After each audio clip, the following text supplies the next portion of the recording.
Hello guys, welcome to the fiction series. Today we are gonna see, what if Naruto reborn in MHA with a Fox Quirk? Part 1. If you want more awesome fan fiction like this, don't forget to hit that subscribe button, so without wasting any time let's get into the video. Boy, Kiba. Pass it to me. A blonde-haired boy yelled. Listening to his call, Kiba kicked the ball at him. It looked like it was going to go out of bounds, it had been kicked way too high up in the air. However, the blonde-haired boy crouched and suddenly launched himself in the air.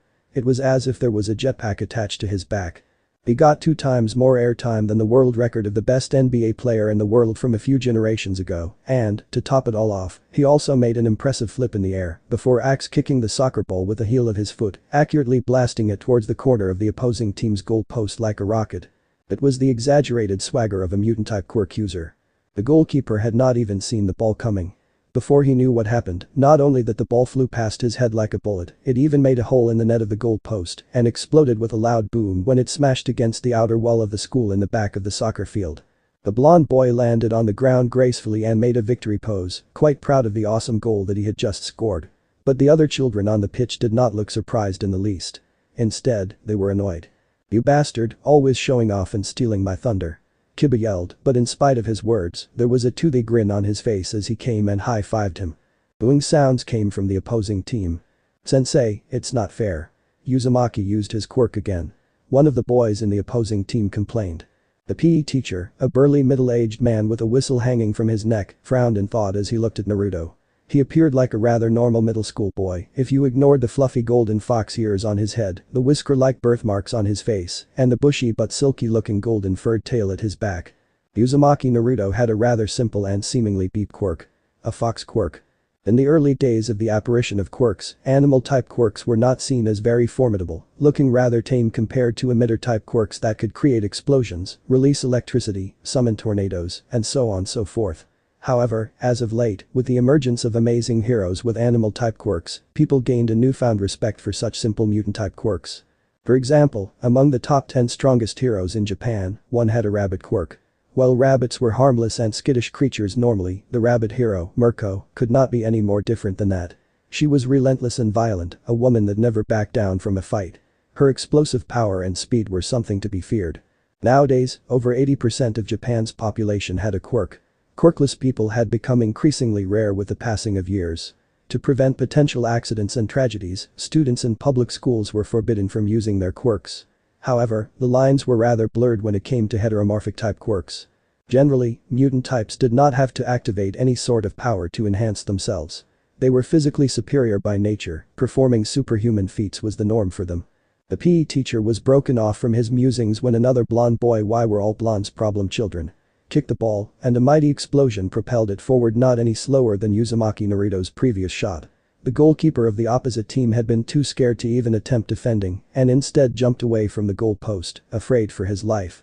A sharp whistle noise rang, and both Naruto and Kiba suddenly crouched and covered their ears with their hands. "Sensei, stop, it hurts." They yelled at the same time, their sense of hearing being way more sensitive than that of regular humans. While Uzumaki Naruto had a fox quirk, Kiba, a brown-haired boy, had a mutant-type quirk as well. A dog quirk. Similar to Naruto, Kiba also had a pair of pointed dog ears on top of his head.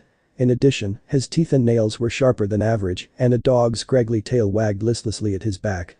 But such similar quirks and matching personalities too, both of them were hyperactive, boisterous, and loud. The two boys had clicked off from the very first moment they had met.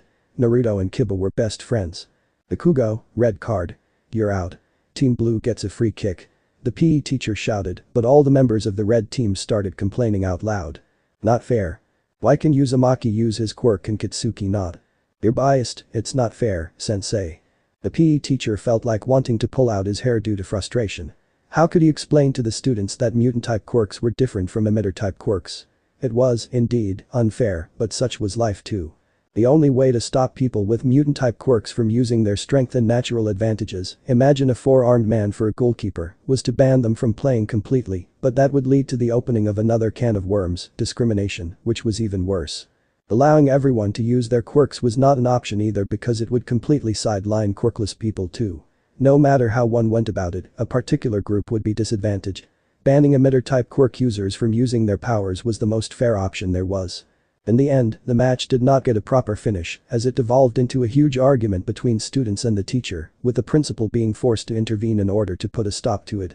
TCH. The soccer championship was cancelled this year too. To heck with that. They should just let everyone use their quirks. We'd still kick everyone's butts. The fox-like boy said as he walked on the sidewalk while juggling skillfully with a soccer ball. But of course. We're the strongest in the whole school. Why is the school catering to all these losers with useless quirks? Kiba said in annoyance. Boy, that was mean. Izuku here doesn't have a quirk at all, Naruto said. The boy in question stammered and waved his hands, as if to say he doesn't mind it, but Naruto put his hands on his waist and said. Listen, man, you gotta have more confidence. You can't let people walk over you like that. Stand up for yourself. If you don't punt dog breath when he goes out of line, he'll never learn his lesson. What was that, cunt? I'll kick your ass. Kiba yelled and a growl-like sound came from him. Be easy for you to say that when you have such an amazing quirk, Izuku murmured. He was a short and rather scrawny boy with wavy green hair and a timid-looking freckled face.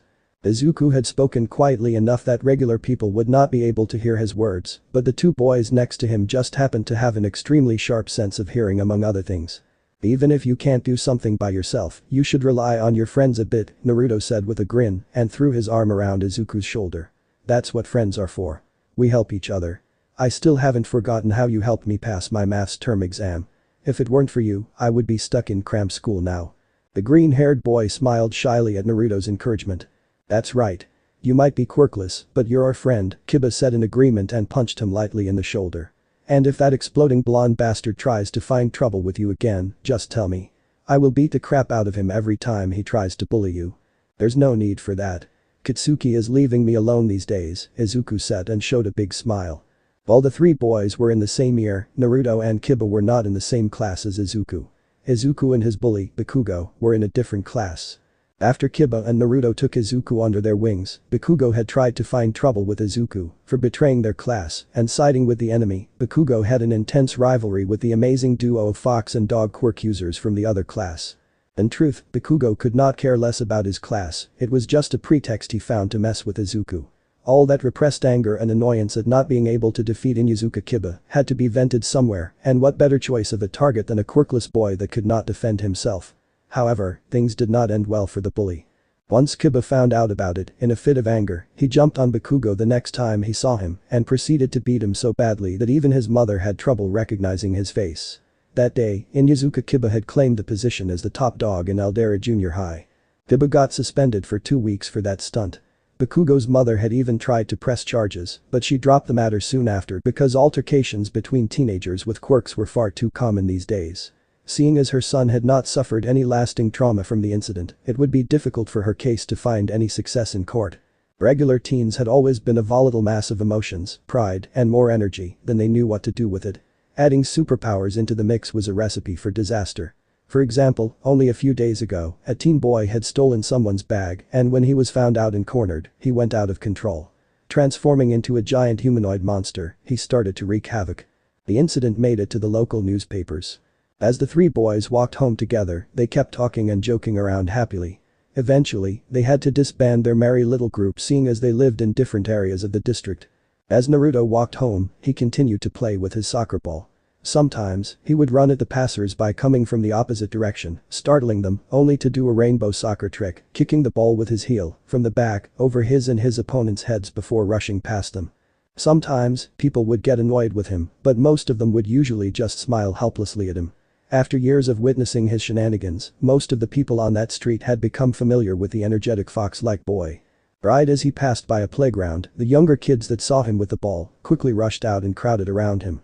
Naruto-san. Show us some cool tricks. They all yelled enthused. As per usual, Naruto did not ignore their pleas. He loved showing off his soccer skills.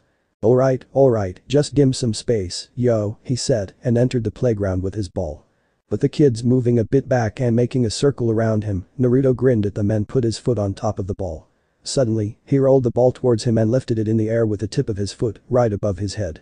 Before the ball could fall to the ground, he stepped in and bent down a bit, the ball landing right on the back of his neck. So far, so good. It was nothing amazing, just a neck stall, any other soccer enthusiast could probably do that. It was what followed that made the kids all break into loud cheers. In an impressive display of dexterity and body-eye coordination, Naruto used his knees, feet, and even his fluffy tail to juggle the ball spectacularly. All good things come to an end, however, and accompanied by a chorus of disappointed whines from the kids, Naruto left the playground and started heading home once again. Suddenly, an obnoxious baby laughter ringtone rang, and Naruto groaned. It was his cell phone. Flipping it open and answering the call, he was forced to distance the phone from his sensitive hearing as a woman's loud voice blasted into his eardrums. "Naruto? What are you doing, you delinquent? School finished 40 minutes ago, get home already." Alright, sheesh, I'm on my way, why are you yelling?" he yelled back. "Don't you raise your voice at me, young man. Just wait till you get home." Naruto snorted and shut the flip of his phone closed, effectively ending the call. He did not really care about his mother's retaliation and threats in the least. All his father could do was yell at him. And that was a common issue for many parents nowadays. When children had quirks so powerful that they would not look out of place in a superhero comic book, their parents were often at a loss in how to deal with them when they acted rebelliously. What's her problem anyway? Not like I'm doing any illegal shit. I'm not even smoking like the cool kids, and I'm not doing drugs either like punks who skip classes. All she does is bitch about my grades and for coming home late every day." Picking up his ball in his hands, he started walking home, not even in the mood to play around anymore. "What do I even need good grades for anyway?" he grumbled and kicked a piece of rock on the sidewalk in frustration. He was not oblivious in regards to how amazing his quirk was. While the Fox Quirk seemed nothing special compared to some emitter quirks out there, Naruto had yet to meet anyone who could beat him in a one-on-one fight. Even someone with an overpowered quirk like Bakugo Katsuki from his school couldn't beat him. After all, Naruto was a tiny bit stronger than Kiba, and the dog quirk user had mopped the floor with Bakugo. Furthermore, besides his enhanced dexterity and physical capabilities, Naruto's Fox Quirk granted him a powerful sense of smell, very sensitive hearing, and excellent eyesight and night vision too. His career paths were promising. Even if he didn't become a hero, which was doubtful, he could easily join the police special forces. The anti-drug department would do anything short of killing to get someone like him in their ranks. It was while he was having these thoughts that something had all of a sudden slammed into the crown of so disoriented and shocked he was that he didn't even register the pain for a moment. He didn't understand what was happening. But 2 seconds later, pain exploded from his head. It was as if someone had cracked his skull open with an axe, as a mind-splitting headache made him break out in cries of pain as he held his head. The wet and sticky feeling on his hands let him know that he was bleeding and bleeding profusely at that. Even as his eyes were tightly shut as he tried to cope with the insane amount of pain, his sensitive fox ears picked up the sound of liquid flowing close by.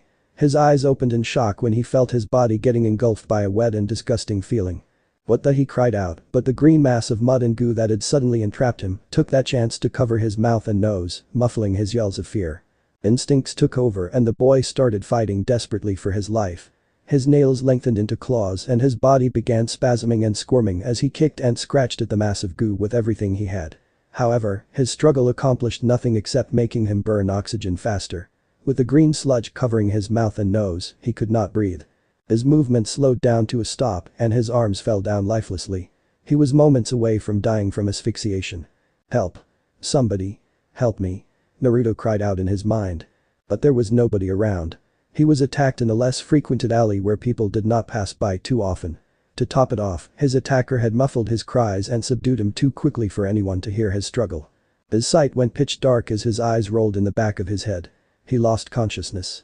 In a minute or two, he would die. It is said that moments before dying, people see their lives flash before their eyes. But what played at the front of Naruto's mind were not memories of his life. They were the memories of a different person. An orphan and a lonely boy who pulled all kinds of pranks and annoyed the hell out of everyone just for them to notice his existence. A boy who could make clones of himself. Someone whose creed was to never give up and never go back on his word. Someone who fought against a godlike man who had annihilated an entire military city by himself.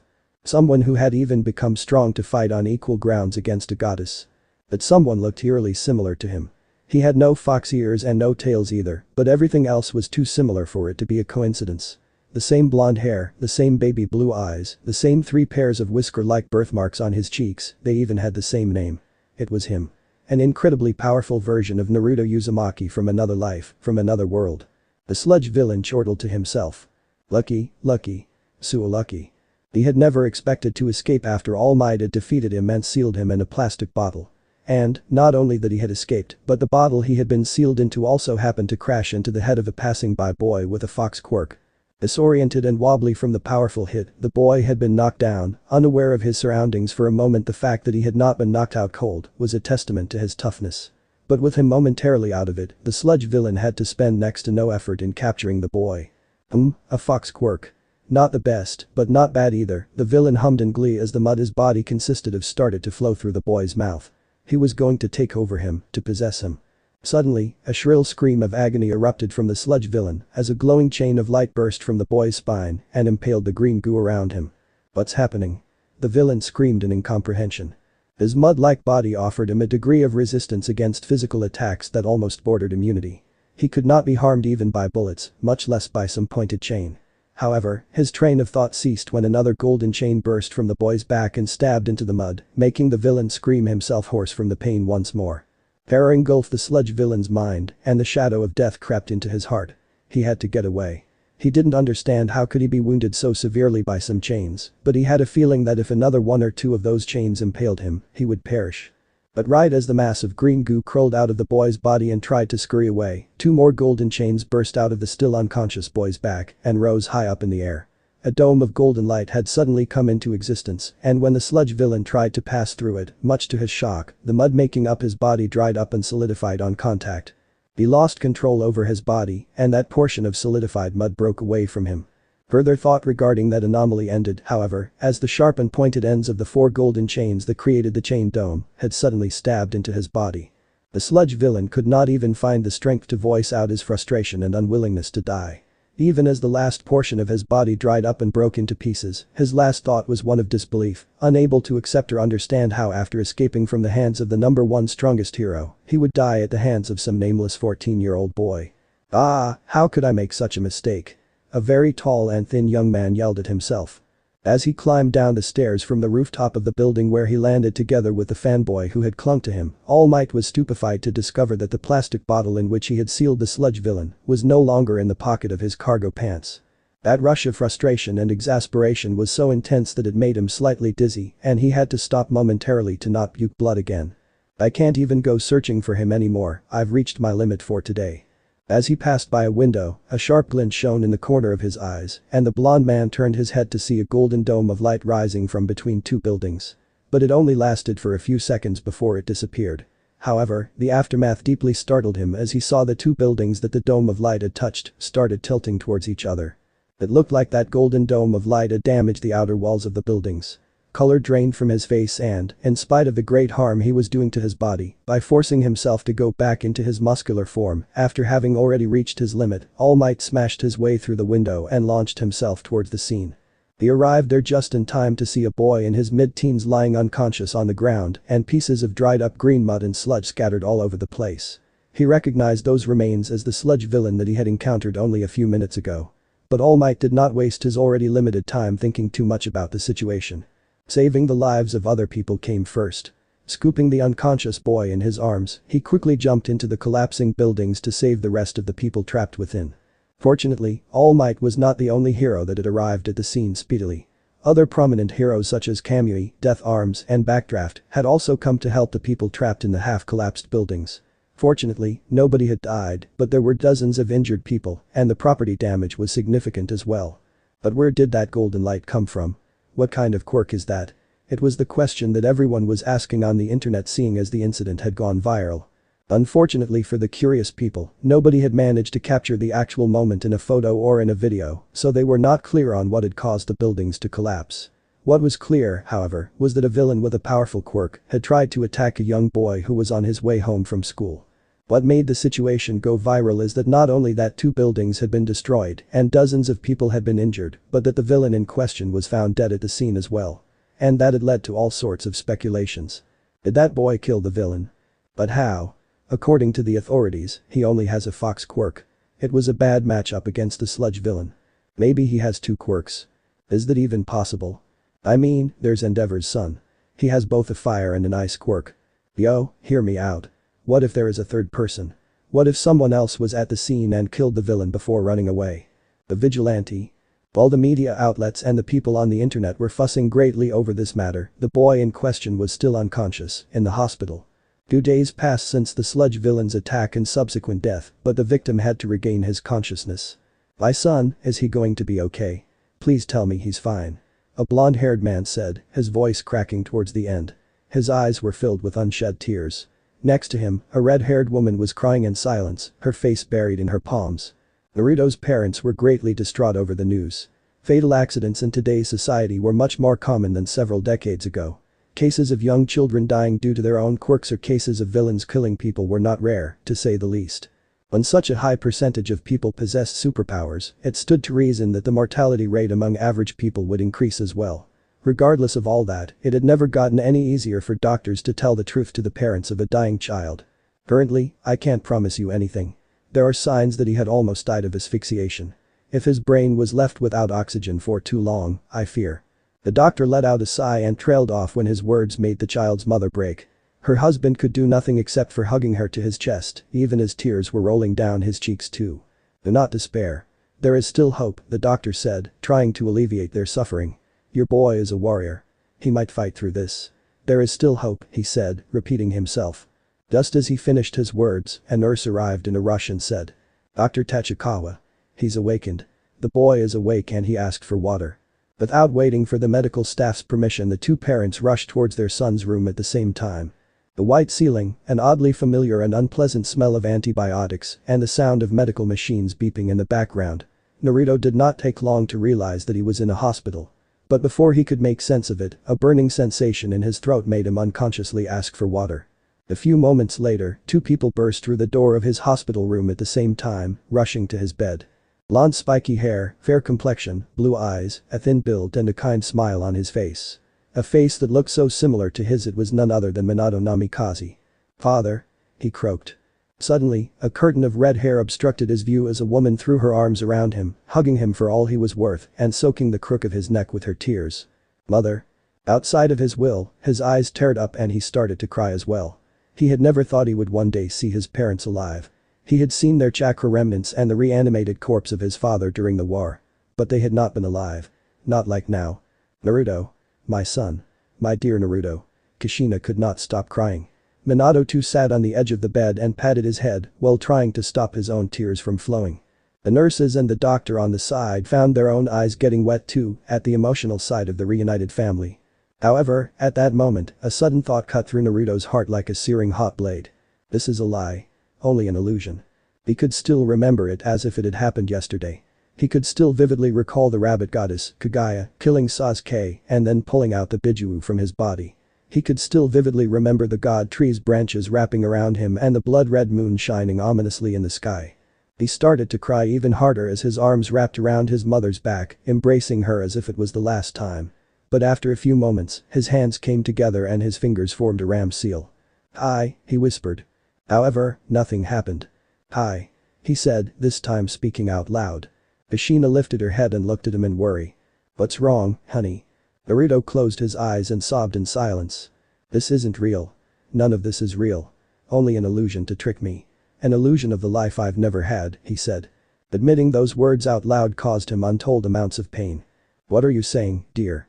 "I'm real. I'm here," Kushina said, starting to get scared of what her son was saying. Even if it was only an imaginary world, an illusion, Naruto could not help his tears. "I love you, Mom." Looking up at his father, he told him too. "I love you, Dad. I wish I could stay here forever. I wish I could be with you forever." He could not continue as he choked on a sob. "But I can't. This isn't real." He put his hands again in a ram seal and shouted. "Release. Kai." Alerted by the boy's shouts, the doctor and the nurses pulled away Minato and Kushina from his bed. Even as Naruto started to shout in desperation as if he was trying to break a spell, one of the nurses came with a syringe and injected a serum into his neck. In but a few seconds, the boy's agitation disappeared and he closed his eyes.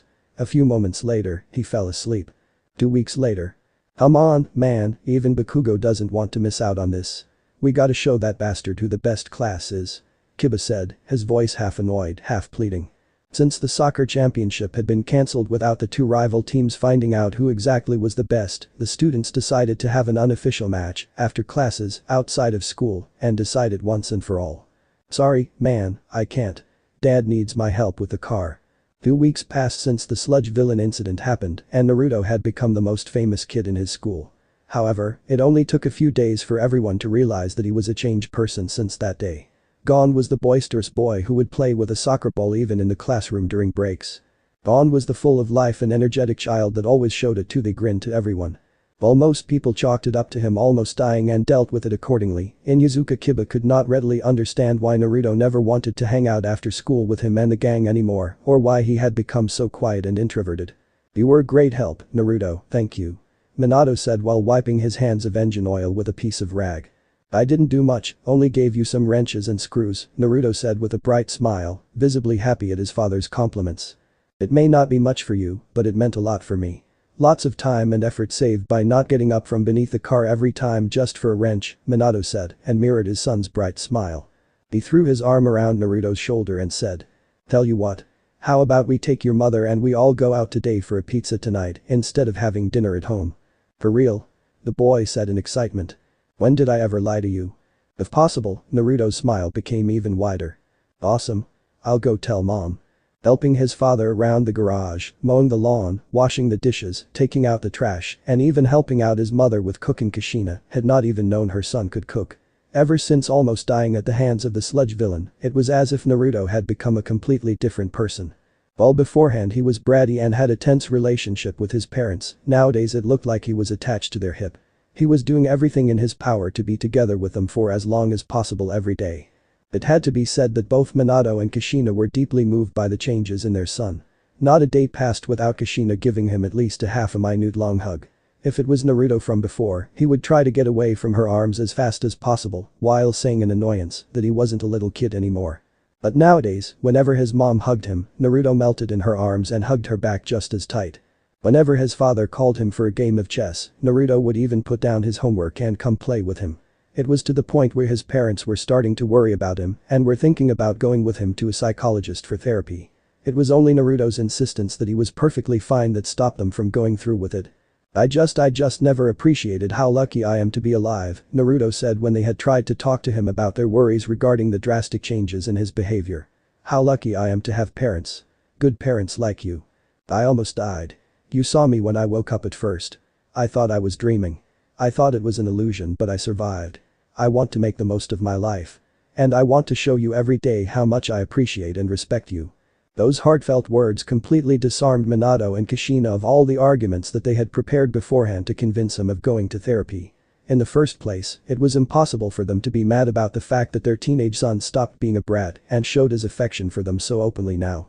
Even as almost 1 month passed since he had regained the memories of his past life, Naruto still felt like he was dreaming. For a long time, he had thought that his current life was nothing but an illusion. He had thought that the infinite Tsukiyomi that Madara had cast on the moon had entrapped him too after he lost the fight against Kagaya. However, as days passed one by one, he was beginning to accept that his current life was not an illusion. In the first place, he could not feel the existence of chakra. He had tried countless times to access it, but to no avail. Furthermore, Japan and the society he lived in currently could not be any more different from the elemental nations and Konohagakure no Sado. They were so different and there were so many new things that his mind alone could have not imagined such stuff. It was impossible for Genjutsu to show him something that he had never heard of before. Even if I'm wrong and everything I've felt for the past 14 years was fake, even if all of it was just an illusion or just a dream, I don't want to wake up. Listen to me, Naruto. Never reveal the quirk of yours to anyone. No matter what. Even if your best friend no, even if your father and I were to die in front of your eyes, as long as there are other people around, never use your chains. Never. Before leaving the hospital, his mother had insisted he did now answer any of the curious questions of the nurses or the reporters. She had also chased away any of the journalists that tried to interview him in regards to the incident after he was discharged from the hospital. He let out a sigh and he caressed his fluffy foxtail with his hands, making sure it was entire wet before grabbing a bottle from the edge of the shower cab that showed an image of a furry tail and a pair of animal ears. Turning off the water, he started to scrub his fur with a special shampoo, making a great deal of bubbles.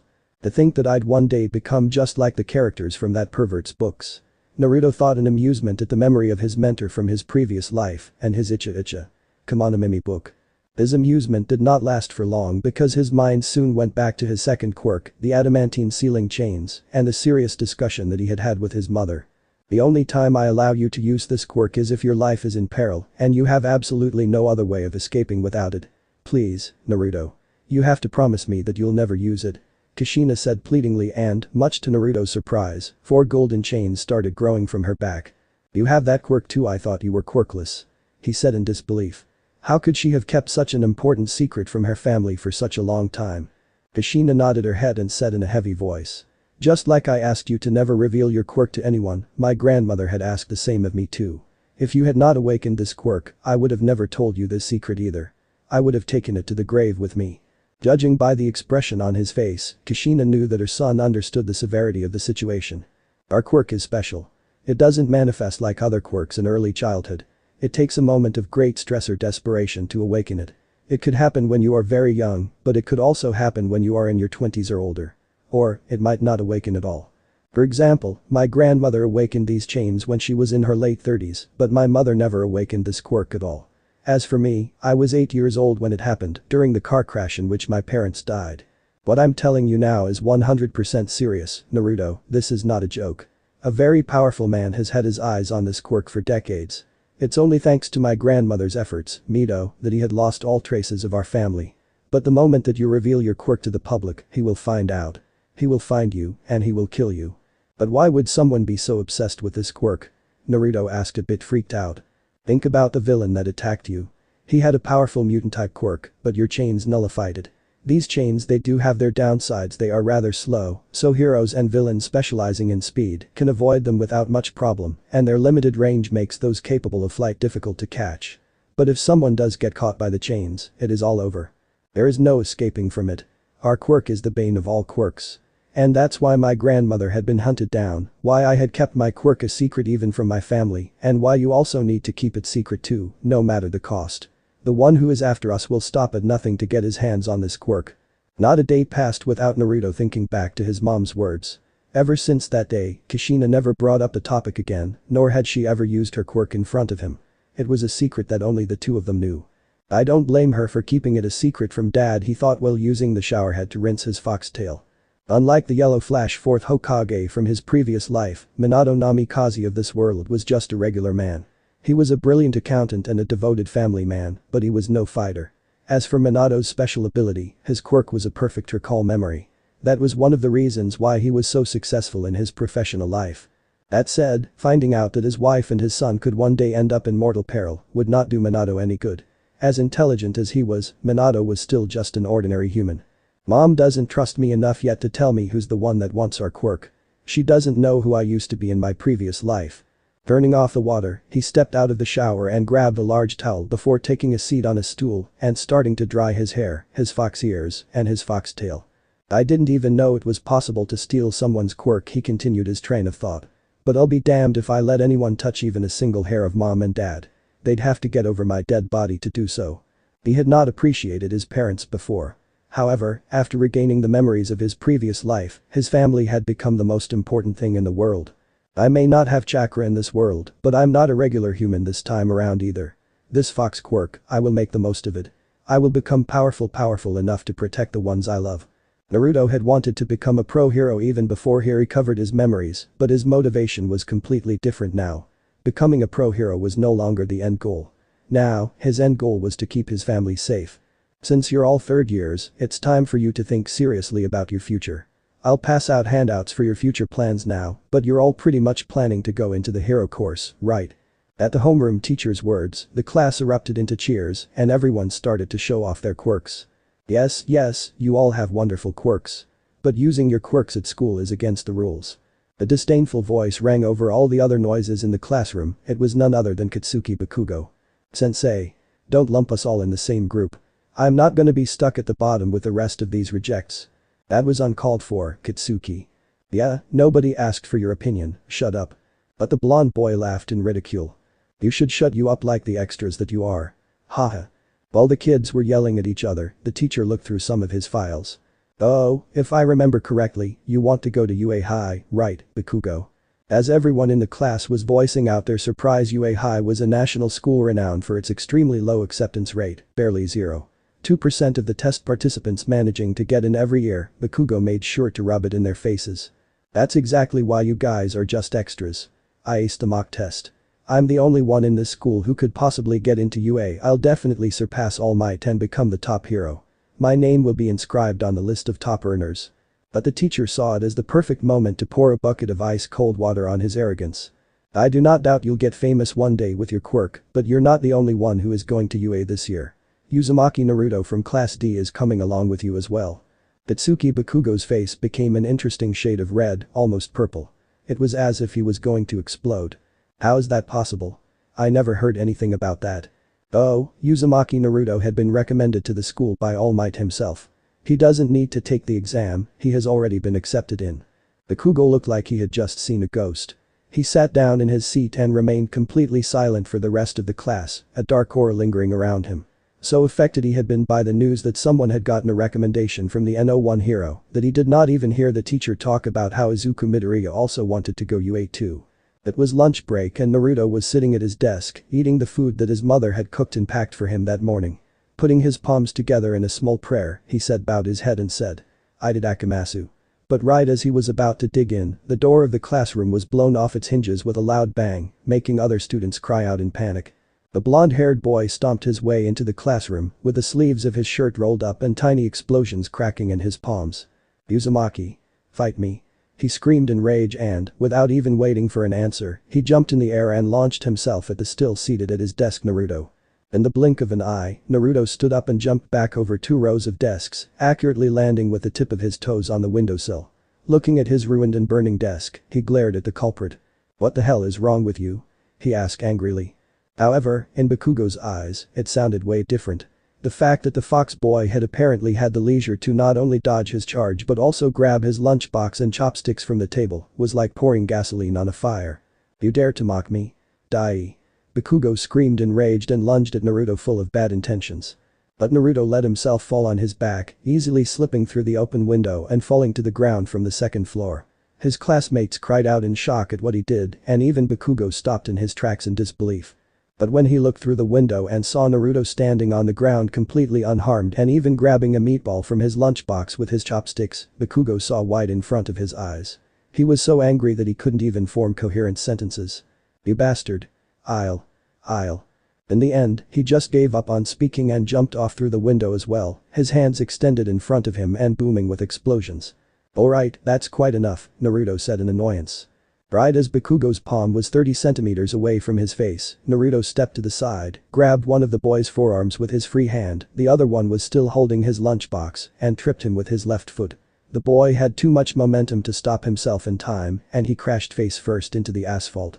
A scream of rage came from Bakugo as he pushed with his hands against the ground to lift himself up, but Naruto suddenly appeared on top of him and pressed a knee on his back, flattening him against the ground. Naruto did not press hard enough to cause him pain, but his weight made the boy struggle like a madman, unable to breathe. "Let go of me, furry shithead. I'll smash your face when I get up, you hear me? I'll kill you." "I don't know what's your problem, but you should calm the funk down," Naruto said in annoyance and lightly slammed himself with his butt on Bakugo's back, knocking the wind out of him. Then, still using Bakugo's body as if it was a chair, he started eating from his lunchbox amidst the boy's howls and threats of bodily harm. "My mom put in her effort and love to make me this lunchbox. What if you spoiled it?" Naruto scolded him as he munched on some rice. "You should never waste food. Other people. I've had enough of you." Bakugo suddenly screamed and it was only thanks to his sharp animalistic instincts that Naruto jumped away in time, evading the explosion by the skin of his teeth. Looking at the boy's twisted from rage face and the explosions cracking around him, Naruto could not help thinking. This guy wants to become a hero. At that moment, Bakugo looked no different than a villain. Crouching down and grabbing a small pebble from the ground, Naruto said. "That explosion could have seriously injured me." His voice was no longer as easygoing as before. "That was the point, you smug bastard." Bakugo hollered, explosions blowing even louder from his palms. "When I'm done with you, you'll be." The sound of an extremely fast object tearing through the air was heard and Bakugo's words died in his throat as he unexpectedly collapsed, his eyes rolled into the back of his head. He was unconscious. On his forehead, a glaring red bruise the size of a 500 yen coin appeared. Naruto had thrown the pebble that he had picked up from the ground with such speed, strength and accuracy that Bakugo had been effectively sniped before he even had the time to react. "Still got it," Naruto said, rather pleased with himself. Throwing projectiles, be they kunai or senbons, had been the bread and butter of any shinobi in his past life. "I can't throw it as fast as in my past life," he thought a bit disappointed. Some shinobi could throw projectiles with such speed that they were not too different from the speed of bullets of a handgun in this world. But it's still good enough to deal with this idiot. As annoyed as he was with Bakugo for attacking him out of nowhere, Naruto did not want to seriously injure him. Knocking him out was the fastest and least painful method to deal with him. He'll probably have a concussion from that. But he'll recover in no time. Oh my god, you were so freaking awesome, so freaking cool. Midoriya Izuku had stars in his eyes. He had entered into a trance, he was in full fanboy mode. Naruto's victory over Katsuki Bakugo was like out of a movie. The green-haired boy was not the only one. Most of the boys and the girls that had witnessed the scene were losing their minds at that moment. Holy shit, did you see that? My god, I got it on camera. I got it on camera. With so many witnesses vouching for him that Bakugo had attacked him unprovoked, Naruto himself still had no idea why the boy had suddenly picked a fight with him. He had not gotten into trouble with the principal. In the first place, Bakugo was infamous in the school, this not being the first time he had blown up school furniture with his quirk, nor was it the first time he picked up a fight with someone, not by far.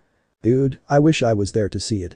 I wish I was there to beat the crap out of that dumbass myself.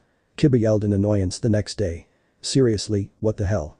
I miss one day in 3 months of school, and that's exactly when all the interesting shit happens.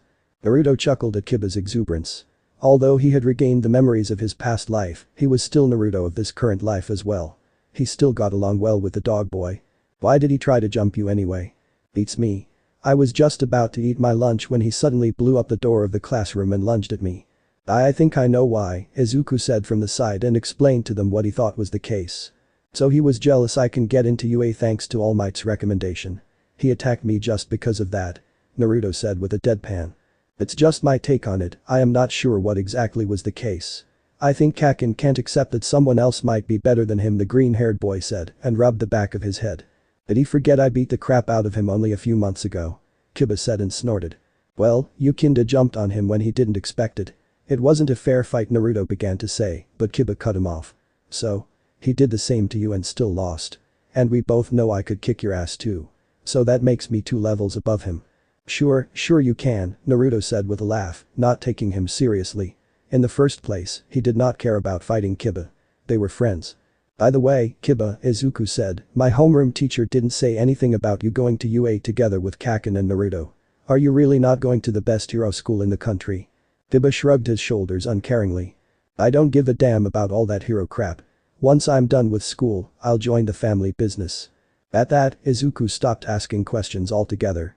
The Inyazuka family was rather feared in their city, and for a good reason. Many unsavory rumors were circulating about them. Izuku preferred not to delve too deep into those waters.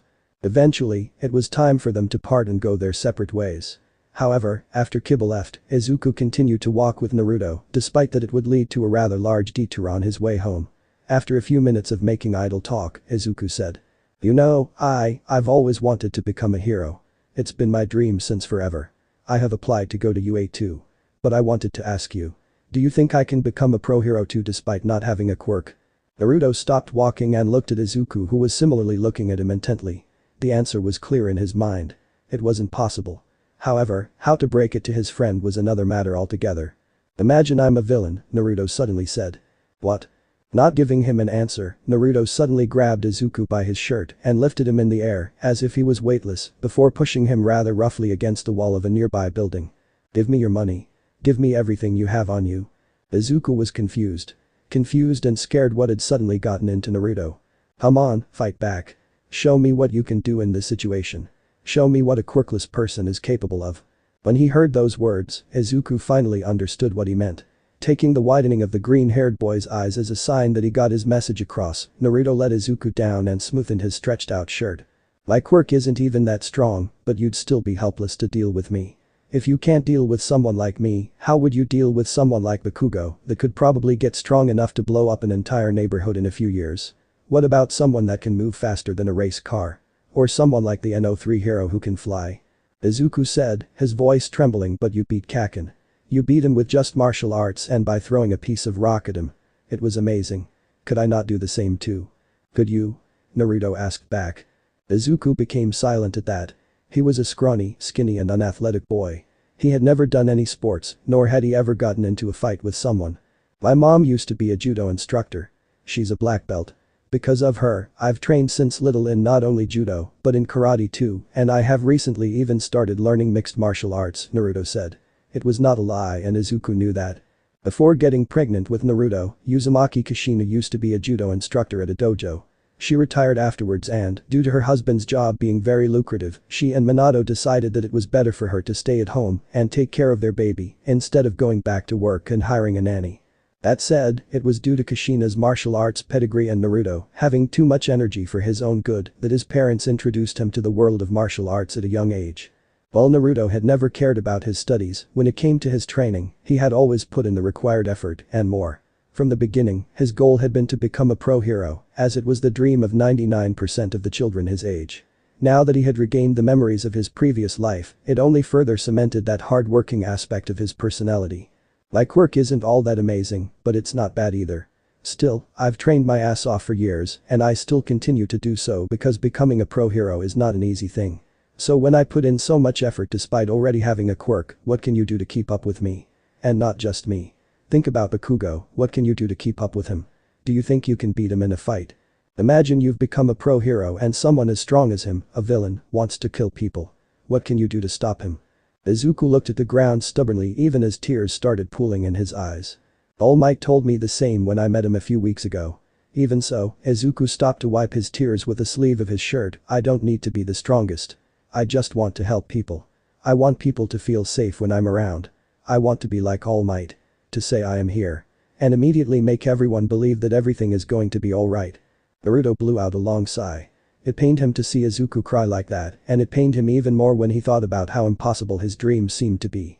He did not know what to say for a while, and nearly a minute of uncomfortable silence followed, the only sounds heard being Izuku's sobs and the car's engines passing by in the background. Reminds me of how I used to be in my previous life, Naruto thought. Nobody believed me when I said I would become greater than any of the Hokage and make everyone acknowledge me. But then, he shook his head. Still, in some regards, we couldn't be more different. I had the tools to become great. I was from the Uzumaki clan and I had Kurama too. Izuku has nothing. Thinking about his former lifelong companion, Naruto's tail sagged. He missed the grumpy old fox. They may have not been friends for a long time before they were both killed by Kagaya, but Naruto would never forget just how many times the Biju had saved his life. Naruto shook his head to clear up the depressing thoughts and turned his attention back to his friend. UA's entrance exam is in 9 months.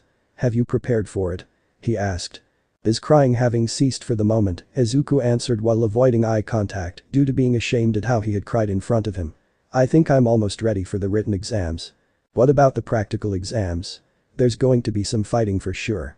Izuku fiddled with his thumbs as he looked down again. Don't tell me you're relying on getting in through a fluke. The green-haired boy's silence was all the answer he needed. Naruto did not even try to hold back a loud groan. Not only that Izuku did not have a quirk, but he was weak even for a quirkless boy of his age. Yet he hadn't done anything to at least try to bridge the gap between him and the others. Man, you are hopeless, Naruto said and let out another sigh. But I'll help you. I won't let you struggle alone. Izuku looked up at him startled. You want to help me? We're friends, aren't we? Friends help each other in times of need, Naruto said. I'll take you with me when I train from now on. Monday, Wednesday, and Friday, we'll go to the gym. Tuesday, Thursday, and Saturday, we'll go to the dojo and you'll learn from one of our sensei there. I will spar with you too after you learn the basics. Training every day. Naruto frowned a little at his reaction. Listen, Izuku. Becoming a hero without a quirk is unheard of. But I'll support you since you're my friend. But if you're not ready to put in 10 times more effort than everyone else, you might as well give up now. You're wasting your time and maybe even ruining your future career options. If want to become a hero, that wishy-washy attitude won't work. You're either all in or you're out. Izuku showed a pondering look for a while, but then his eyes became resolute and his face brimmed with determination when he said. I'll do it. I'll do everything you tell me. You won't hear even one word of complaint from me. Naruto patted his shoulder and smiled in encouragement. I'll ask Mom to make a workout plan for you and a diet plan too. She knows about this stuff much more than I do. I'll give them to you on Monday, okay? So we start on Monday? Izuku asked. Yep. Enjoy your last 2 days of comfortable life to their fullest. Naruto said with a chuckle and waved his hand in goodbye. Alright, see you, man, have a nice weekend. Four kunai split the air at a speed that made them barely visible to the naked eye before hitting 4 different targets that had been placed randomly in the backyard of his house. Then again. And again. Eventually, Naruto ran out of kunai and went to collect them before starting to practice his aim again. But this time, he threw them while he was running and jumping. Miraculously, every single one of those kunai hit its target perfectly. Several months passed since Naruto had regained the memory of his past life, and ever since that day, he had been doing nothing but going to school, spending time with his parents, and training. He was training to the point of exhaustion every day except for Sundays that were dedicated to resting and recovering. My quirk is not bad, but it has its limitations. I have to maximize what I can do with it. While he had a wealth of experience with fighting, throwing weapons, and even with a bow staff due to his memories, they were mostly theoretical. That's why, nowadays he was training his body until wielding those weapons became second nature to him, to ingrain it in his muscle memory. Training at the dojo is kinda useless these days. I can't wait until I go to UA. His expertise in taijutsu and the superhuman physical capabilities granted to him by his quirk made sparring with other people unsatisfactory. He was too good and too powerful. He did not gain anything from sparring with average people. He needed to fight against similarly skilled and physically strong people. That's why he was super hyped about UA High, the idea of an institution that would focus on developing his quirk and offering him worthy opponents to train with was very appealing. After placing 2 extra targets in the courtyard, he grabbed 3 kunai with each hand, a total of 6, and threw them. Damn. I missed one.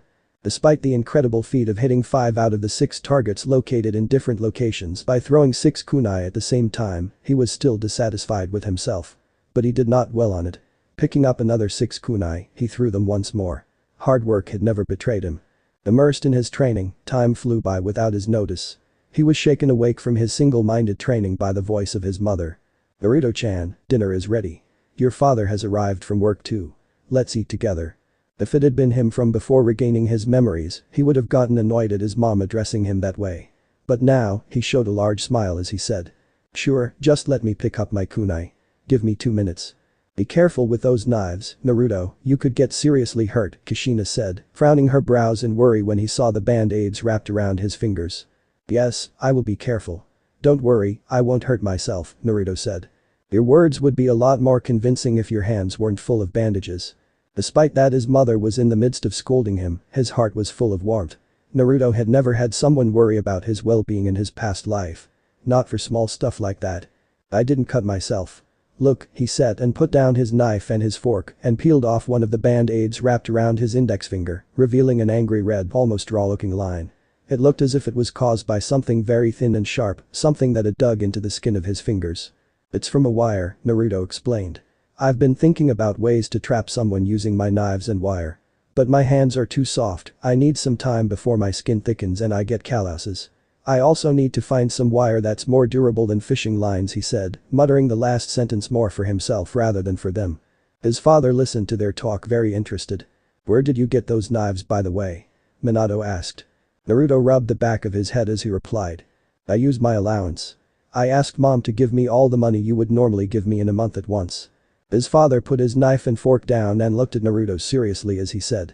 "That money was for you to have fun. If you need things for training, just talk to us. We'll support you as much as we can, Naruto."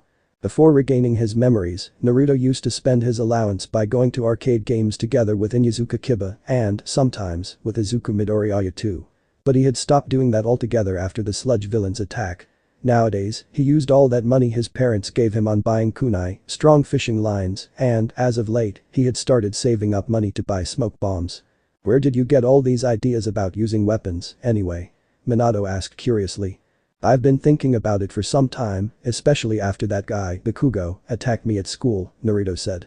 "Oh, the kid with the exploding quirk," Minato said in recognition. Aside from the memories of his past life, Naruto shared everything with his parents. He held no secrets, especially not from his mom. "Yep, that one. His quirk is honestly amazing. If he gets into UA and stops being a jerk." "Language, Naruto." Kushina chided him lightly. "I could totally see him becoming one of the top heroes in the future. Anyway, I beat him easily because I know how to fight.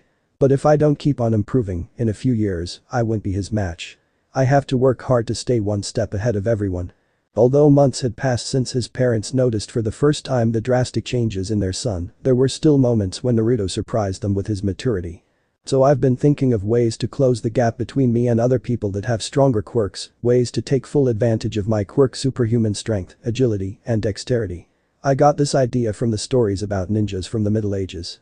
Minato, you should see how good he is with his throwing knives." Kushina gushed, suddenly going from being worried about Naruto getting hurt in training to speaking in excitement about his skill with the knives. As a martial arts practitioner herself, she could appreciate the amount of effort and dedication Naruto was putting into his training. I'm serious. He can throw 6 knives at once and hit 6 different targets every time. It's incredible. She's exaggerating, I'm not hitting all of them every time, Naruto mumbled, slightly embarrassed at her praise. Finishing eating, Minato grabbed his plates and stood up. After putting them into the sink, he came back to the table and said. I'm proud of how hardworking you are even after knowing that you've already been accepted into UA High. Keep at it, Naruto. Your mom and I will support you to the best of our ability. Make a list with the tools and the equipment you need and give it to me tomorrow, okay? Your dad has quite a good job so you don't have to worry about the expenses as long as you don't want some crazy stuff, the blond man said and put a hand on his son's head, rubbing it softly. Maybe it was a side effect of having a Fox Quirk, or maybe it was simply because he was starved for his parents' affection, or maybe because of both. Naruto closed his eyes and leaned into the head pat, a quiet purring sound coming from his throat as his father gently scratched the top of his head between his fluffy fox ears. Kushina giggled at the scene and grinned widely. Although she wanted Naruto to never go through a similar incident again, she could not help thinking deep within her heart that maybe the Sludge Villain's attack had been a blessing in disguise for their family. Before that, Naruto had been a rebellious teenager, disrespectful towards both her and his father, and he was rarely at home at all during the day, spending his time either at the dojo on the days when he trained or haunting the neighborhood with his friends in the days when he did not get to the dojo. Naruto showing his affection towards them so openly had not happened in years. Unknowingly, Kushina's eyes watered and Naruto just happened to look at her at that moment. Are you okay, Mom? He asked in worry when he saw her on the verge of crying. She stood up from her chair, came behind him and wrapped her arms around him. I'm more than okay. I'm just so happy. Not one to be left out, Minato also joined his wife and son in a family hug. The sweeter his time with his parents was, the more restless he was becoming. The happier he was, the more worried he became and the more his love for his parents grew, the more his urgency to become stronger was growing as well. Those contrasting feelings made him roll in his bed listlessly for hours that night. One moment his heart was flooded with happiness at the thought of how much his parents cared for him and loved him, and, in the next moment, he would curl into a ball and clench his fists in worry due to knowing that he was not strong enough yet to protect them should a powerful villain attack them. Eventually, he stood up from his bed and, putting on a pair of sneakers, Naruto opened the window of his bedroom before jumping out. Despite falling from a height of over 5 meters, he did not make even the slightest sound when he landed on the ground. Next, he broke into a mad dash, his body appearing as little more than a phantom in the darkness of the night. He jumped on top of the 2 meters tall concrete fence of his courtyard effortlessly, and from there, he launched himself on the rooftop of one of the neighboring houses, once again not causing even the slightest tremor or noise when he landed. He started shinobi jumping from one rooftop to another with such grace and confidence that it would leave Parker enthusiasts breathless from awe. The closer he got to the center of the city, the higher the buildings were becoming, and Naruto was forced to start climbing up the walls. However, while he did not have chakra and he could not use the tree-walking technique of his past life, the superhuman agility and dexterity he possessed thanks to his Fox Quirk made him look as if he was defying gravity while he was running straight up the wall and jumping up using the tiniest footholds he could find. Furthermore, that big and fluffy foxtail at his back that he was usually annoyed with due to how much time it took him to wash it when he took baths was actually proving its use at this moment, giving him an increased degree of control of his body while he was in the air, allowing him to even change the direction of his jump or the speed of his landing. Several months later. The wide and tall amphitheater-style room was filled to the brim with children in their mid-teens. At the front of the room, a screen as wide and tall as the room was playing various images, assisting the man standing on the stage and explaining to everyone the contents of the exam ahead. That's right, it was the Hero Course Orientation exam. As it says in the application requirements, you will be conducting mock urban battles after this. You can bring whatever you want with you. After the presentation, you'll head to the specified battle center, okay? Standing in front of the enormous gates of the city-like battle center, Izuku Midoriya gripped tightly a 2 meters long metal staff in his hands. It's time. I will show everyone that even a quirkless person like me can do it. I'll give everything I got from my training at the dojo over the past 9 months. I won't disappoint Naruto, I will show him that he didn't waste his time and effort helping me train. I won't disappoint the expectations of my sensei either. I will become the hero I've always dreamt of being. While Naruto did not personally train Izuku on a daily basis, they did spar at least once a week, especially after 3 months into Izuku's training, when the green-haired boy had gotten the basic movements and training mentality down. He still remembered vividly Naruto's advice. You're short and you're physically weak. Even if you went to the gym for years, it would still not be enough to keep up with those people that have quirks that give them superhuman strength. So you have to keep that in mind, man. You need to know your limits and where you stand. That's why I think it would be great for you to learn how to use a weapon first instead of hand-to-hand fighting. I recommend you use a bow staff. I'm using one myself too. As a typical nerdy boy, his first thought was katana. But once he got home and started thinking in more depth about his choice of weapon, after weighing in the pros and cons of several different weapons, the Izuku decided on learning how to use a bow staff too. For a complete noob like him, swords were actually not that great, especially not katanas. In contrast, using a staff made up for what he was missing. A staff would grant him a reach advantage over his opponents, and it would let him generate significant power with his strikes. After 9 months of arduous training, Izuku had grown a few inches taller, his body had gained quite a bit of muscle, and, most importantly, he had way much more self-confidence than before. A sudden yell startled all the boys and the girls who had been staring open-mouthed at the city-like battle center through its wide-open gates. What's wrong? There are no real countdowns in real fights. Run. Run. The die had been cast, you know. As one, the group of children broke into a mad dash and spread through the city. Izuku was among them too. Only a few moments later, a 2 or 3 meters tall robot standing on a one-wheel foot made a turn and lunged at him. It was the type that was worth 1 point. "I'll kill you," came the robotic voice, but Izuku did not even flinch. Thanks to the hundreds of hours spent training with his bow staff and sparring against Naruto and his sensei at the dojo, Izuku had gotten used to being in a fight. Just as the robot swung its right arm at him in a wild cross, Izuku ducked under the swing and clenching his hands on the end of his bow staff with as much strength as he could, he swung at the robot himself too. The other end of the staff smashed into the shoulder of the robot with a loud sound of metal colliding, making its body shake and momentarily disturbing its balance. The robot only had 1 foot. But the result was far from what Izuku had expected. Against a regular human, that staff strike would have smashed their shoulder to bits or, at the very least, dislocated it. Against this robot, however, it proved to be useless. Not only that the robot had not been harmed in the least, but the reborn force also traveled back through the staff, and Izuku's hands became numb from pain, almost losing their grip on his weapon. It was then that the reality of the situation finally dawned on Izuku for the first time, just how big was his disadvantage due to being quirkless. He finally understood that All Might did not just bash his dream of becoming a hero for no reason. The gap in power between quirkless people and those with strong quirks was as large as the distance between heaven and earth. Despite that, his eyes started swimming with tears of frustration. Izuku gritted his teeth stubbornly. "Even so, I won't give up. I just have to work harder. I will train harder. 1 step at a time. And the first step now is beating this robot in front of me." His mind regained its calm, and he jumped back a few steps, putting some distance between him and the robot. But the robot's AI did not seem to be very high as it just charged back at the boy in front of him like a bulldozer, doing the same type of attack, swinging its punch again, only that it was the other arm this time. "Your body may be too sturdy and strong for me to damage it. But what about that camera on your head?" Izuku thought, and, once he evaded the robot's wild punch again, he swung his staff from his back, overhead, and let out a cry as he smashed it against the robot's head with all of his strength. The end of the metallic staff just happened to hit the red lens on the robot's face that served as its eye, breaking it into smithereens. Unable to see anything anymore, the robot started flailing its arms aimlessly before eventually losing its equilibrium when it bumped into a light pole and fell down. 1 point. Izuku said and let out a scream of triumph. "I can do it. Even without a quirk, I can do it." That small victory lit a flame in his heart and his confidence soared. Nevertheless, the mock battle exam lasted only 10 minutes. By the time the exam ended, reality hit Izuku like a train. Only 3 points. He had only managed to defeat 3 robots that were worth 1 point each. Try as he might, he could not stop the tears that suddenly flooded his eyes. He was not dumb, he did not need to wait for a week or 2 until he received the official results to know that he did not make it. He had heard other students talk about getting at least 10 points, while there were some with particularly strong quirks that had gotten even over 50 points. Izuku's prediction turned out to be true several days later when a letter arrived at his residence. He had failed. Attached to the letter was also a file that showed the rankings of the entrance exam participants. While he had done well in the written exam, his practical exam had one of the lowest scores among all. He had failed to join the hero course of the UA High.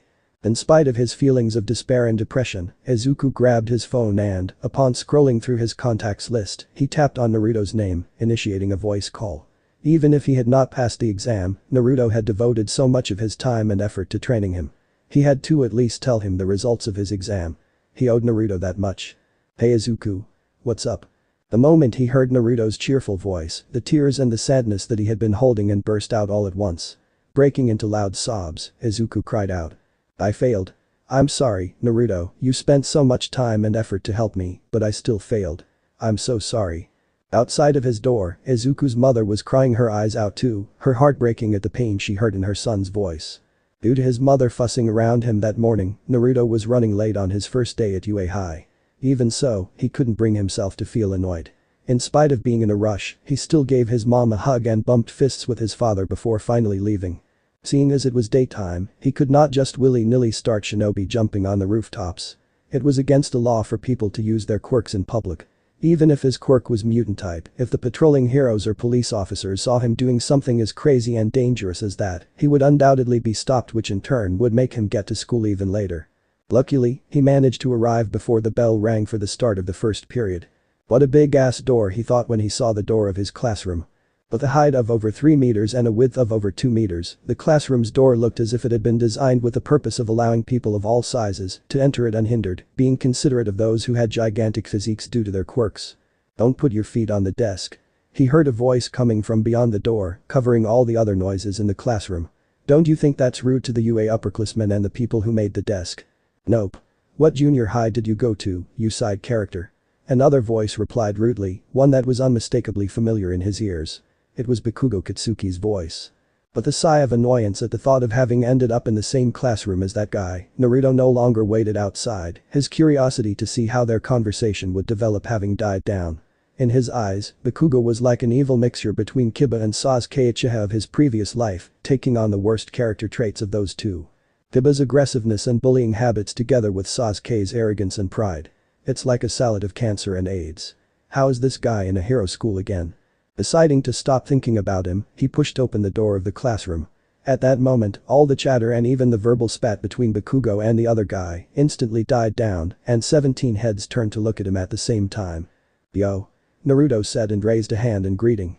3 seconds of uncomfortable silence followed. But then, the class erupted into loud chatter and exclamations. A well-built and fit body, average height, sun-kissed blonde hair, a rather cute face with 3 pairs of whisker marks on his cheeks, adorable fluffy fox ears on his head, and a bushy golden fox tail swaying slowly at his back from the first moment he stepped in. Naruto became the focus of their attention. Seconds later, he found himself surrounded from all sides by nearly 10 teens, all of them talking to him excitedly at once. I can understand the girls' reaction, but what the heck is with the guys?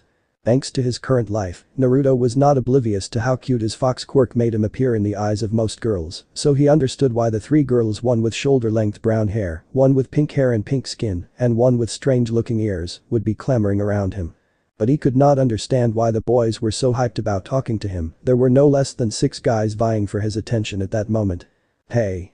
I'm Ijiro Kirishima. Nice to meet you, man. A red-haired boy said with a grin and raised his hand for a handshake. It was when the second boy introduced himself that Naruto finally understood the reason for his passionate reception. I'm Kaminari. Hey, is it true that All Might recommended you to UA? Once the boy who introduced himself as Kaminari asked that question, chaos ensued. It was only the arrival of their homeroom teacher that put a stop to it. In spite of how gloomy and no-nonsense their homeroom teacher appeared to be, Naruto decided that he liked him the moment that he saw that he took the class outside, on the field, to do a quirk assessment test. This is perfect. That's what I'm here for, to learn more about my quirk, to train, to become stronger. Once he explained what the test was all about, the teacher called out Bakugo. Bakugo, you finished at the top of the practical exam, right? Yes. In junior high, what was your best result for softball throw? 67 meters, the boy replied. Then, try doing it with your quirk, the teacher said. You can do whatever you want as long as you stay in the circle. Give it all you got.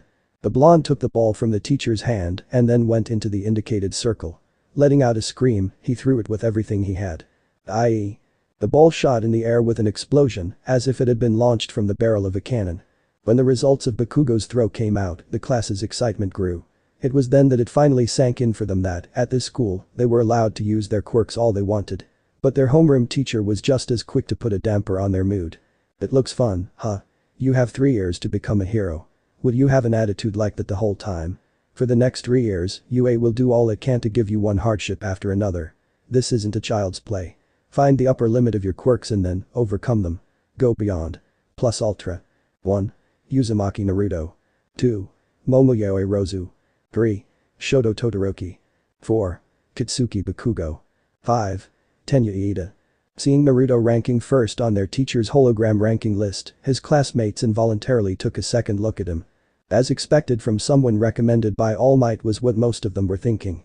He had taken the first or second place in most of the tests, where someone's quirk did not offer them a landslide victory, for example, Achako Uraraka's zero-gravity quirk throwing the ball to infinity.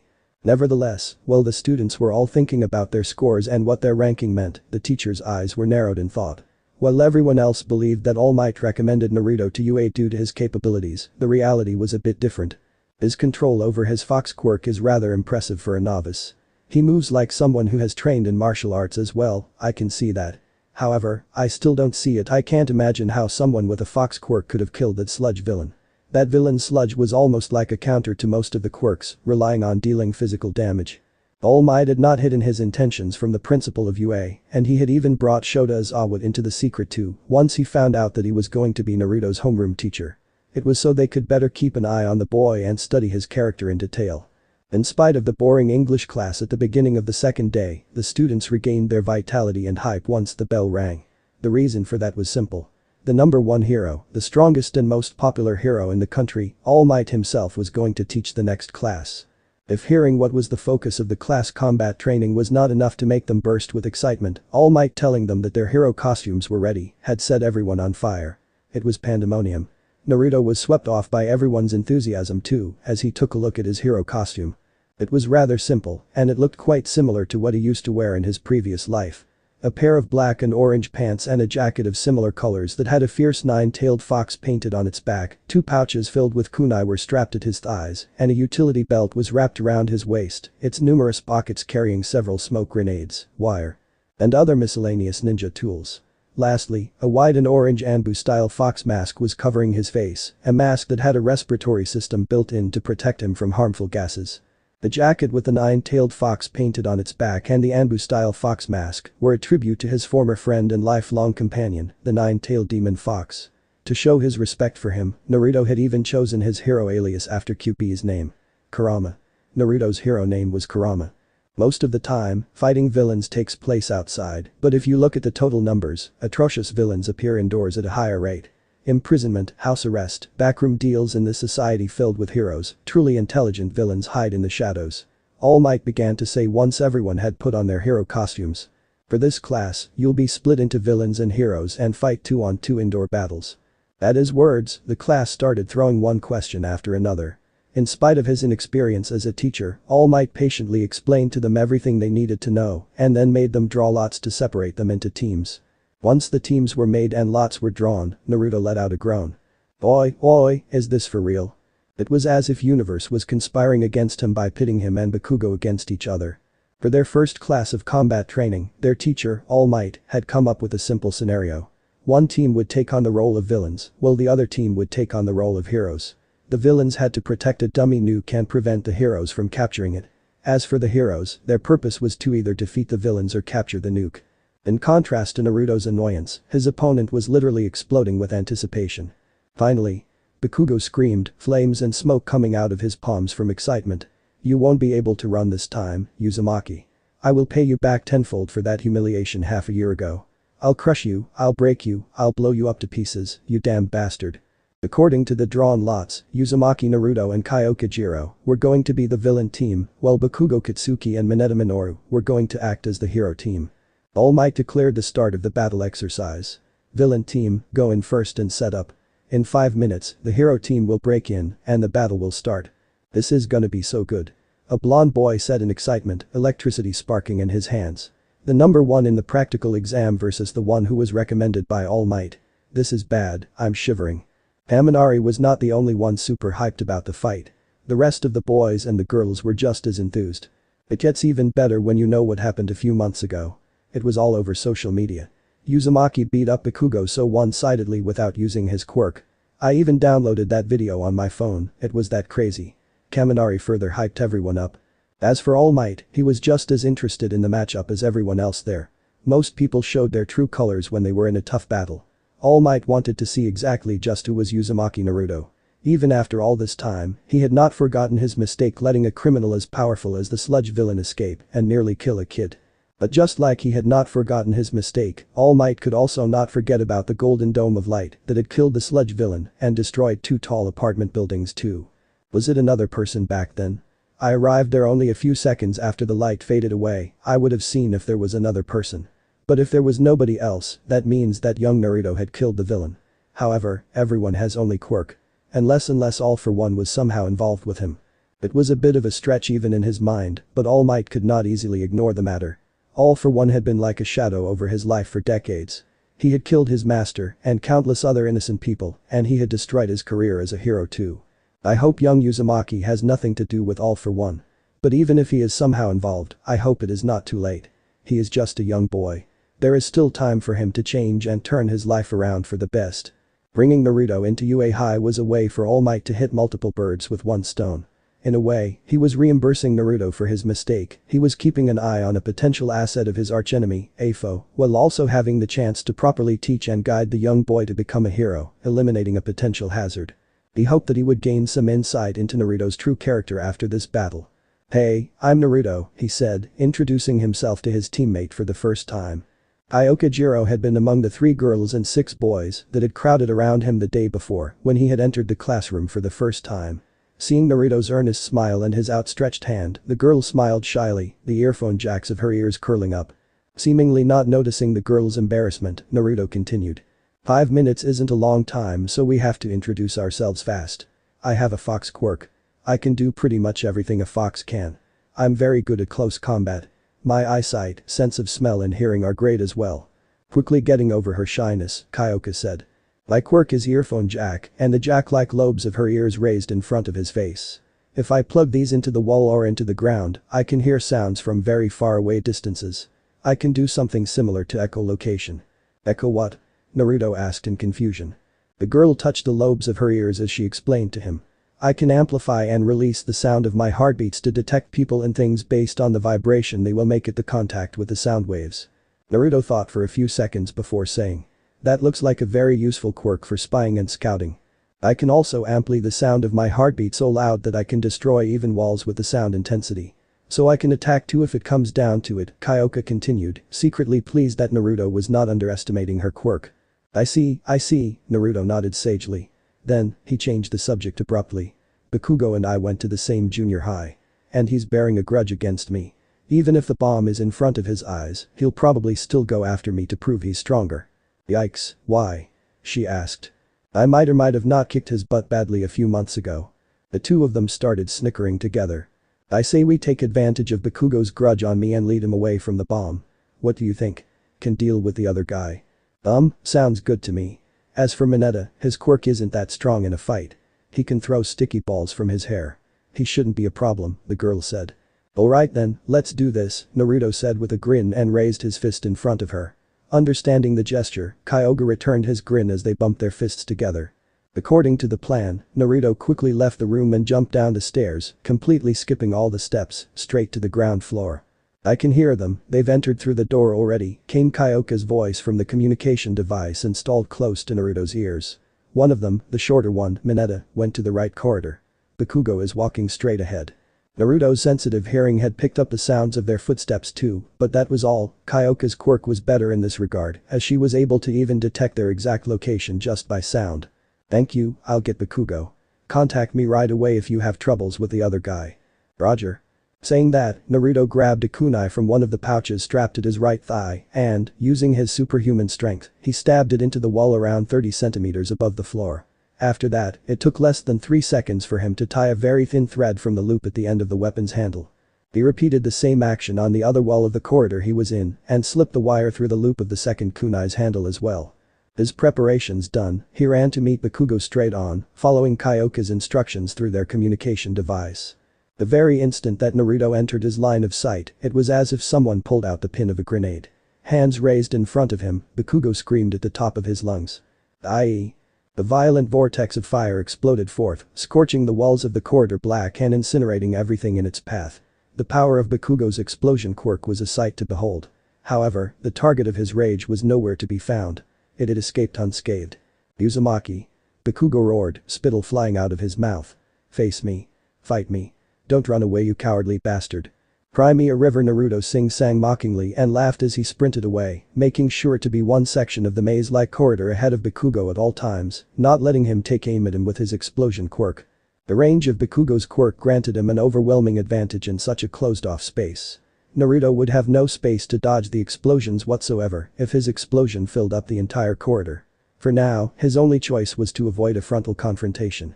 Bakugo's quirk is so powerful. Many of the students sat in awe as they watched the scene of the explosion engulfing the entire corridor and destroying the video camera in the process as well. It was only when Fox Boy appeared on the recording of another camera that they breathed out a sigh of relief that he hadn't been grievously injured, or worse. It also made them realize the severity of the situation and how heavy was the responsibility on their shoulder whenever they used their powers. One wrong move or a bit of bad luck and they could kill someone by mistake if they did not hold back. This is insane.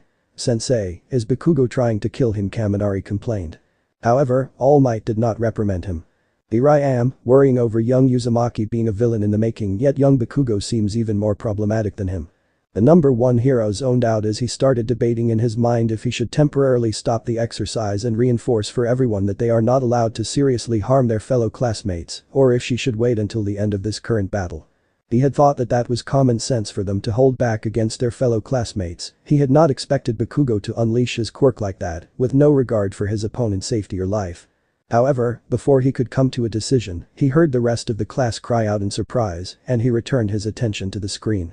Having completely lost all sense of control, Bakugo pointed his arms behind him, and the explosion from his palms propelled him forward like a rocket. "I'll catch you, Uzumaki." He screamed in glee, greatly invigorated at the fact that he had almost caught up to Naruto, having managed to catch a glimpse of Naruto's foxtail just as he turned to the right, towards another corridor. "You're done for when I get my hands on you. Ha ha ha. Ooh. His laughter transformed into a cry of surprise after an almost invisible white thread had suddenly risen up from the floor and caught his feet. Unable to stop the momentum of his flight, the thread made him stumble and fall on his face. It was a testament to his incredible reflexes and quick reaction that Bakugo managed to bring in hand in front of him just in time to create an explosion. That explosion made his body flip in the air and he somehow regained his balance, eventually landing on the floor, on his feet. But just as he was celebrating his momentary success, a sudden shout reached his ears. "Lariat!" Naruto screamed and, having only just barely landed on the floor after his flip in midair, Bakugo was unable to react. The fox boy's arm slammed into Bakugo's throat and blasted him back as if he had been hit by a truck. It was the favorite Taijutsu move of the 4th Raikage and Killer Bee from Naruto's past life. Naruto's bursts of speed for short distances were so great due to his Fox Quirk superhuman agility that even Tenyuya Ida had not been able to beat him in the 50 meters dash test from the day before. Bakugo had never stood a chance the moment that he had been destabilized by the kunai and thread simple trap. The force of the hit not only that it hurled Bakugo all the way to the back of the corridor, but it had also knocked him out cold too. Nevertheless, Naruto was not done with him. Grabbing 6 kunai from the 2 pouches strapped at his thighs, 3 in each one of his hands, he threw them with as much strength as he could. Outside the building, the rest of the class and even All Might cried out in shock at Naruto's actions. Had he gone mad? Was he actually trying to kill Bakugo, only for them to be shocked one more when they saw the result of his actions? The 6 kunai blades accurately pinned Bakugo's body to the wall, stabbing through his clothes and into the concrete, but not harming him in the least. Holy shit. Did you see that? The boys and the girls were losing their minds at the godlike display of knife-throwing skills. All Might himself was gaping at the scene in disbelief too. What was that? For real, what was that? It's like out of a movie. Just how many years did he practice with throwing knives to get that insanely skilled with them? He had spent decades fighting crime and facing all kinds of superpowered individuals, yet it was the first time he had seen this kind of martial skill at someone, and it was a 15-year-old kid no less. Having finished off Bakugo, Naruto broke into a run back to the top floor where the dummy nuke that they were supposed to protect was located. "Ioka, I defeated Bakugo. What's the situation at you?" Already that was fast.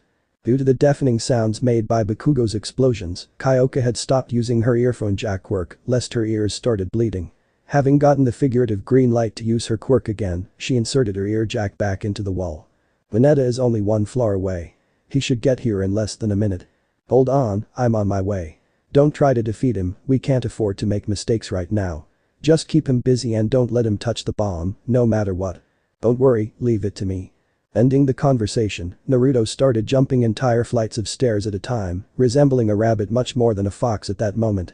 His efforts did not go to waste seeing as he arrived just in time to see the tiny boy open the door of the villain's room. But just as Mineta opened the door, an absurdly loud sound wave caught him fully and blasted him all across the corridor. However, Naruto did not get a chance to see the final outcome of that attack. Bright red blood burst from his fluffy fox ears as his eardrums were ruptured and he collapsed on the floor unconscious, his eyes rolled into the back of his head. To someone with a sense of hearing as sensitive as his, Kyoka's powerful sound attack had been deadly. So this part ends here. Alright, that's it for today's video guys, let me know in the comments section how was the story and also don't forget to like, share and subscribe. I will meet you in another video, bye bye.